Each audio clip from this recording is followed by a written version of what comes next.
സുരേഷ് ഏട്ടന്റെ അറിയാലോ, പുള്ളി നല്ലപോലെ നമ്മളെ എന്റർടൈൻ ചെയ്യുന്ന ഒരാളാണ് സിനിമയിലും ജീവിതത്തിലും. അതെ, ജീവിതത്തിലും. അപ്പൊ സുരേഷ് ഏട്ടനുമായിട്ട് കുറെ അധികം സമയം സ്പെൻഡ് ചെയ്യാൻ പറ്റി ഈ സിനിമയില്. പിന്നെ സിദ്ധു, ഈ പറഞ്ഞ പോലെ സിദ്ധുവിനെ ഞാൻ ബാക്ക് ഇൻ 2007 ആ സമയത്താണ് ഞാൻ പരിചയപ്പെട്ടത്. പുള്ളി നിദ്ര ചെയ്യുന്നതിന് കുറച്ച് മുമ്പ് ഫേസ്ബുക്ക് വഴി ഞങ്ങൾ പരിചയപ്പെട്ടത്. ആദ്യം ഞങ്ങള് സിദ്ധാർത്ഥ് ഭരതനെ എനിക്കറിയില്ല, അപ്പൊ ഞാനൊരു വെറുതെ ഒരു ഹലോ അയച്ചു. അപ്പൊ പുള്ളി റെസ്പോണ്ട് ചെയ്തു. പിന്നെ അങ്ങനെ ഞങ്ങള് ചാറ്റിംഗ് തുടങ്ങി. അങ്ങനെ നമ്മള് ഫ്രണ്ട്സ് ആയതാണ്. അദ്ദേഹത്തിന് കുറെ നാളുകൾക്ക് ശേഷം അദ്ദേഹം വീണ്ടും ആക്ടിംഗിലേക്ക് വരുന്നു. ഡയറക്ട് ചെയ്തായിരുന്നു, പക്ഷെ പിന്നെ ആക്ടിംഗിലേക്ക് വരുന്നു. നേരെ എന്റെ മുമ്പിൽ വന്ന് ചാടി. അതെ, അടുപ്പിച്ച് 2 സിനിമകൾ നമുക്ക് ചെയ്യാൻ പറ്റും. സുമതി വളവും നമ്മൾ ചെയ്തു. സുമതി വളവ് ഉടനെ റിലീസ് ഉണ്ട്. ഒരു ഹൊറർ കോമഡി സിനിമയാണ്. അങ്ങനെ 2 പടം നമ്മൾ അടുപ്പിച്ച്. ആ സെറ്റില് ഞങ്ങൾ ഈ പടത്തെ കുറിച്ച് അവിടെ ഞങ്ങളുടെ ഇരിക്കുമ്പോഴാണ് രാഹുൽ എന്നെ വിളിച്ചിട്ടേ, അപ്പൊ നമുക്ക് ഏത് പാട്ടാണ്, അപ്പൊ ഒരു പഴയ പാട്ട് നമുക്ക് റൈറ്റ്സ് വേണം ഇതിന്റെ അകത്ത് ഗാനമേളയില് ഞാൻ പാടാൻ വേണ്ടിട്ട്. അപ്പോഴാണ് രാഹുൽ വിളിച്ചു പറഞ്ഞത്, ചേട്ടാ നമുക്ക് നീയൻ സർഗ സൗന്ദര്യം എന്നുള്ള പാട്ടിന്റെ റൈറ്റ്സ് നമുക്ക് കിട്ടും ചേട്ടൻ, അപ്പൊ അത് പഠിക്കാൻ തുടങ്ങിക്കോളാൻ പറഞ്ഞു. അപ്പൊ സിദ്ധുവിടെ അപ്പുറത്തിരിപ്പുണ്ട്. സിദ്ധുന്റെ അച്ഛൻ ഡയറക്ടർ പറഞ്ഞില്ല. അപ്പൊ അതൊരു ഭയങ്കര കോയിൻസിഡൻസ് ആയിരുന്നു. അങ്ങനെയുള്ള കുറെ സംഭവങ്ങൾ ഉണ്ടായി ഈ കഴിഞ്ഞ 2 മാസം.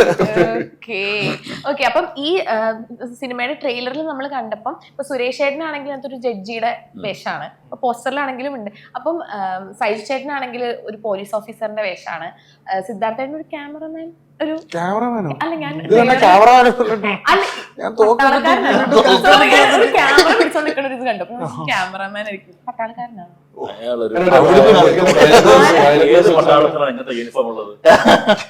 സോറി, തോക്ക് സഹിച്ചേട്ടന് സോറി.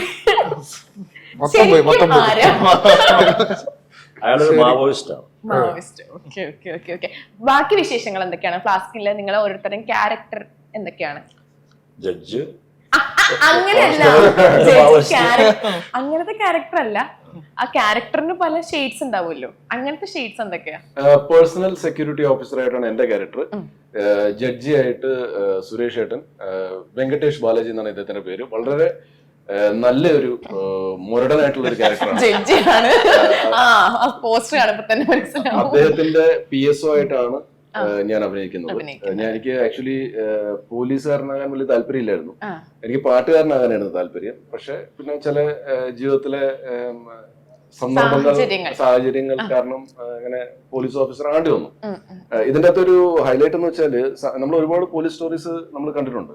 പക്ഷെ ഈ കാറ്റഗറി ഓഫ് പോലീസ് ഓഫീസേഴ്സ്, അതായത് PSO ആയിട്ട് വർക്ക് ചെയ്യുന്ന അവരെ പറ്റിയൊരു സിനിമ വന്നിട്ടുണ്ടോ എന്ന് എനിക്ക് സംശയമാണ്. അതായത് മുഴുവൻ ആ ക്യാരക്ടറിനെ വെച്ചിട്ടുള്ള ഒരു സിനിമ, അത് ഇതിന്റെ ഒരു ഭയങ്കര ഡിഫറെന്റ് ആയിട്ടുള്ള ഒരു USP എന്ന് തന്നെ പറയാം. നമ്മൾ ഇൻവെസ്റ്റിഗേഷൻ സിനിമ കണ്ടിട്ടുണ്ട്, നമ്മള് മാസ് സിനിമകൾ കണ്ടിട്ടുണ്ട്, ഗുണ്ടകളെ നേരിടുന്ന പോലീസുകാരെ കണ്ടിട്ടുണ്ട് സിനിമയിൽ. പക്ഷെ ഇത് വേറെ ടൈപ്പ് ഓഫ് ഒരു ക്യാരക്ടറാണ്. ഇനിയിപ്പം ബാക്കി അതുപോലെ ജഡ്ജിന്റെയും ലൈഫ് അങ്ങനെ ഒരു ത്രൂ ഔട്ട് ജഡ്ജിന്റെ ലൈഫ് അങ്ങനെ നമ്മൾ അധികം പടത്തിൽ കണ്ടിട്ടുണ്ടോ എനിക്ക് ഓർമ്മ വരുന്നില്ല. അപ്പൊ അങ്ങനത്തെ ഒരു വെറുതെ കോടതിയിൽ ഇരുന്ന് വിധി പറയുന്ന ഒരു ജഡ്ജ് ഒരു കോമഡി ക്യാരക്ടർ ആണെന്ന് തോന്നുന്നുണ്ട്. കോമഡി ഉണ്ട് എന്ന് വെച്ചാൽ പക്ക ഒരു കോമഡി മൂവിയല്ല. സിറ്റുവേഷനിൽ ചിലപ്പോ നമുക്ക് ചിരിക്കാനുണ്ടായിരിക്കാം, അത് ഓഡിയൻസ് തീരുമാനിക്കേണ്ട കാര്യമാണ്. അപ്പൊ അങ്ങനെ പോകുന്ന ഞങ്ങളുടെ ഒരു എന്താ പറയാ ഒരു ട്രാവൽ ഒരു മൂവി കൂടിയാണ്. ആ യാത്രയിൽ എത്തിപ്പെടുന്നത് എന്റെ ഫ്രണ്ടിലേക്ക് അങ്ങനെ കൊണ്ടുനടക്കുന്ന ഒരു നല്ലൊരു കറ കളഞ്ഞ ഒരു മാവോയിസ്റ്റ്. രാഹുലേട്ട എന്തുകൊണ്ടാണ് ഫ്ലാസ്ക് എന്നൊരു പേര് സെലക്ട് ചെയ്യാൻ കാരണം? ഫ്ലാസ്ക് എന്ന് പറയുന്നത് ഈ PSO ജോലി ചെയ്യുന്ന പോലീസുകാരെ മറ്റ് ചില പോലീസുകാർ കളിയാക്കി, ഡിപ്പാർട്ട്മെന്റിന്റെ ഉള്ളിൽ കളിയാക്കി പറയുന്ന ഒരു പേരാണ്. അതൊരു ശരിക്കും അതിനകത്തൊരു ചെറിയൊരു ഐഡന്റിറ്റി ക്രൈസിസിന്റെ ഒക്കെ ഒരു പ്രോബ്ലം ഉണ്ട് അതിനകത്ത്. കാരണം അവരുടെ ജോലിയെ ശരിക്കും അക്നോളജ് ചെയ്യാതെ, അവരുടെ ഡിഫിക്കൽട്ടായിട്ടുള്ള ഒരു ജോലിയാണ്, ഒരുപാട് റെസ്പോൺസിബിലിറ്റീസ്. അപ്പൊ അതിനെയൊന്നും കാര്യമായി അക്നോളജ് ചെയ്യാതെ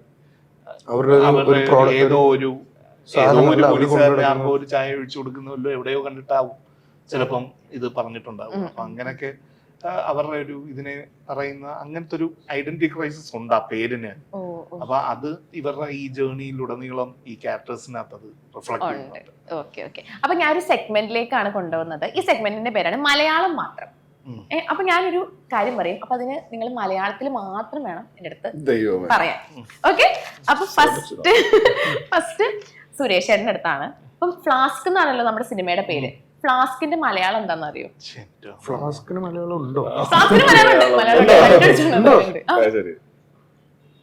ഞാൻ പറയട്ടെ, ശൈത്യബാധ നിരോധന കുപ്പി. കേൾക്കുമ്പോ മനസ്സിലായി.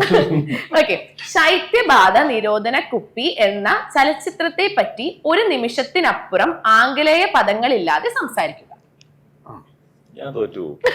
ഇല്ല, ട്രൈ ചെയ്യും. ഇംഗ്ലീഷ് വരുമെന്നായി. ഞാൻ പഠിച്ചതല്ല ഇംഗ്ലീഷ് മീഡിയത്തിലാണ്. വീട്ടില് മമ്മി ഇംഗ്ലീഷ് ആണ്, ഊട്ടിയിലെ ബോർഡിംഗ് സ്കൂൾ ഡാഡി മമ്മി ഇംഗ്ലീഷുകാരാണ്. എന്നാലും ശൈത്യബാധ നിരോധന അതൊന്നും എനിക്ക് പറയാൻ പറ്റില്ല. ഞാൻ ആ പരിപാടിക്ക് ആ കുപ്പിയില് വേണ്ട. സിനിമയെ പറ്റി പറയാനല്ലോ പറഞ്ഞു. ചലച്ചിത്രത്തെ ഈ ചലച്ചിത്രത്തെ പറ്റി പറയുകയാണെങ്കിൽ എന്റെ കഥാപാത്രം അതൊക്കെ പെട്ടുപോയി. ജഡ്ജിമെന്റ് വക്കീലല്ലോ. മജിസ്ട്രേറ്റ് എല്ലാം നമുക്ക് ഇംഗ്ലീഷ് വാക്കല്ലേ. അതെ. മലയാളത്തിലുള്ള ന്യായാധിപൻ. ഈ ചലച്ചിത്രത്തിൽ ഞാനൊരു ന്യായാധിപന്റെ വേഷമാണ് അവതരിപ്പിക്കുന്നത്. എന്റെ കൂടെ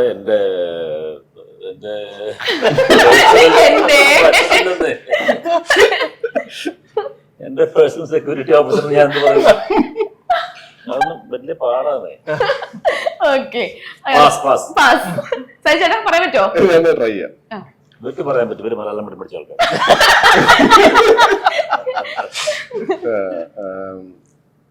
രാഹുൽ റിജി നായർ എന്ന് പറഞ്ഞ സംവിധായകന്റെ പടത്തിൽ ഞാൻ നേരത്തെ അഭിനയിച്ചിട്ടുണ്ട്. ഡാഗ്നി എന്നാണ് ആ ചലച്ചിത്രത്തിന്റെ പേര്. ഞങ്ങളത് ഊട്ടിയിലാണ് ചിത്രീകരിച്ചത്.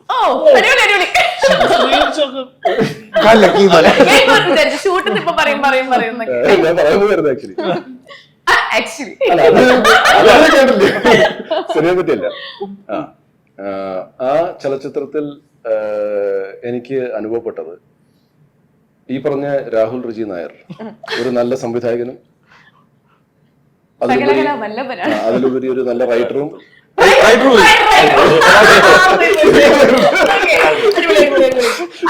സിദ്ധാർത്ഥ. സുരേഷ് കൃഷ്ണ എന്ന ബോധ്യപ്പെടുത്തൽ നക്ഷത്രത്തെ പറ്റി ഒരു നിമിഷത്തിൽ കവിഞ്ഞ് സംസാരിക്കുക. വർഷങ്ങൾക്ക് മുമ്പേ എന്റെ അമ്മയാണ് സുരേഷിനെ കുറിച്ച് പറയുന്നത്. അതായത് പറഞ്ഞത് കേട്ടപ്പോ ഞാൻ തന്നെ ഞെട്ടി. എന്താ വെച്ചാൽ ഞാൻ അതിന് മുന്നേ കണ്ടിട്ടുള്ള പുള്ളിക്കാരന്റെ മറ്റു കഥാപാത്രങ്ങൾ, അതായത് പേടിപ്പിക്കുന്ന കഥാപാത്രങ്ങളോ അല്ലെങ്കിൽ അത്തരം കഥാപാത്രങ്ങളോ. അപ്പോ അങ്ങനെ കുറിച്ച് തന്നെയാണോ ഈ പറയുന്നത്? അല്ല, നീ വിചാരിക്കണ പോലെ അല്ല, അയാള് വേറൊരു ഭയങ്കര നല്ല പയ്യനാണ് പറഞ്ഞിട്ട് അങ്ങനെ പറഞ്ഞ. അപ്പൊ എനിക്ക് മനസ്സിലായി, ഓക്കെ, അവര് തമ്മിലൊരു സൗഹൃദമുണ്ട്, നല്ല ഇതാണ്, അമ്മ റെക്കമെൻഡ് ചെയ്യും എന്നുള്ളതിന്റെ ഒരു അത് പോയി. അടുത്തത് രാഹുൽ ഏട്ടാ. പക്ഷെ ഒരു മിനിറ്റ് കഴിഞ്ഞെന്ന് തോന്നുന്നു. ചെന്നൈയിലെ വളർന്നത് രാഹുൽ ഏട്ടാ, ചലച്ചിത്ര പ്രദർശനശാലകളിൽ സാധാരണക്കാരന് താങ്ങാനാവാത്ത വിധം ഉയർന്ന വിലയിൽ ചോളപ്പൊരിയും ശീതളപാനീയങ്ങളും പലഹാരങ്ങളും വിൽക്കപ്പെടുന്നതിനെ പറ്റിയുള്ള അഭിപ്രായം എന്താണ്? അല്ല, ഇന്ററപ്റ്റ് ചെയ്തോട്ടെ. അതിനൊരു ഇതുണ്ടല്ലോ, ഒരു എന്താണ്, ഒരു കപ്പം ഉണ്ടല്ലോ, അതിന്റെ പേര് നിങ്ങൾക്ക് അറിയുമോ? കപ്പോ? അതുപോലെ അറിയില്ല. അതെനിക്കറിയില്ല. എനിക്ക് ചോദ്യം ചോദിക്കാനല്ലോ, എനിക്ക് ഇതിനുള്ള ബുദ്ധിയില്ല. ഇതിനെ പറ്റിയുള്ള എന്റെ അഭിപ്രായം എന്താണെന്നോ, ചൂളപ്പൊരിയും ശീതള പാനീയങ്ങളും ഒക്കെ നമ്മുടെ ആരോഗ്യത്തിന് അത്ര സിനിമ കാണാൻ വരുന്നവർ, അല്ലെ ചലച്ചിത്ര പ്രദർശനശാലകളിൽ ചലച്ചിത്രം കണ്ട് വീട്ടിൽ പോയി ആഹാരം ഉണ്ടാക്കി കഴിച്ച ആരോഗ്യകരമായൊരു തീരുമാനമായിരിക്കും. പ്രവൃത്തിയായിരിക്കും. സാമ്പത്തികപരമായിട്ടും കുടുംബങ്ങൾക്ക് അതൊരു നല്ല ആശ്വാസകരമാണ്. ആശ്വാസമായിരിക്കും. ഓക്കെ, അടിപൊളി.